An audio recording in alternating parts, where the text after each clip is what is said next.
Hello bearded bee people, welcome back to B&K Bees for the first real actual let's get into some bees today kind of video of 2019. I'm taking that veil off so that you can see me, and I am questioning that decision. It's about to rain and bees are not necessarily all that happy, but we'll see how it goes.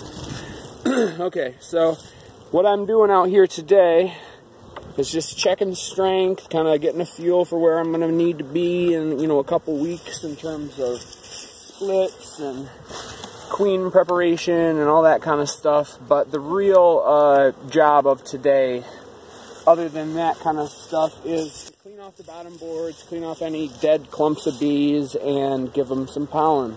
So I'm going to give them a little bit of smoke here, and we'll start digging in.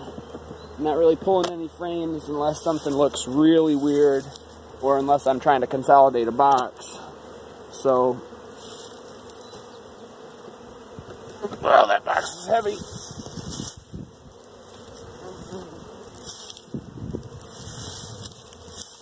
That top box was heavy, so they definitely don't need any food. I don't need to worry about these ones. And no, these bees are going to come up to my face. Don't sting me, ladies. We're cool. We're cool. We're cool.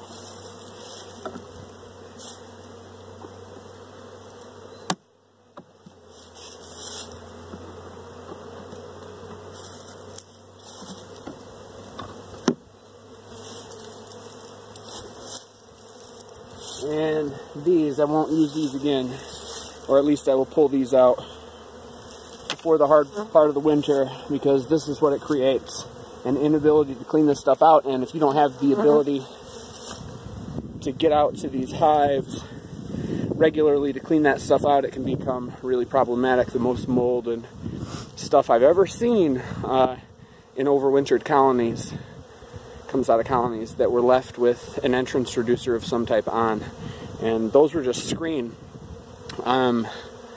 So, you think it would help with mold and all that, but they usually propolize those seals or those holes, and it just doesn't really work well. I think after the robbing thread is over, just all of that stuff in the entrance has to go. That's my opinion, at least. Alright, I'm going to go scrape this off real fast. Oh man, have I told you guys how happy I am to be out here messing around with bees on the 7th of April. Okay, so I am going to switch these boxes. We talked about that in the previous video about wanting to make sure that there's no gap if there's brood in what was the bottom box and what will be the top box now, to make sure that that you're not creating any gap, so that you're not dividing the brood nest and dividing their ability to maintain brood temperature. Because chilled brood can cause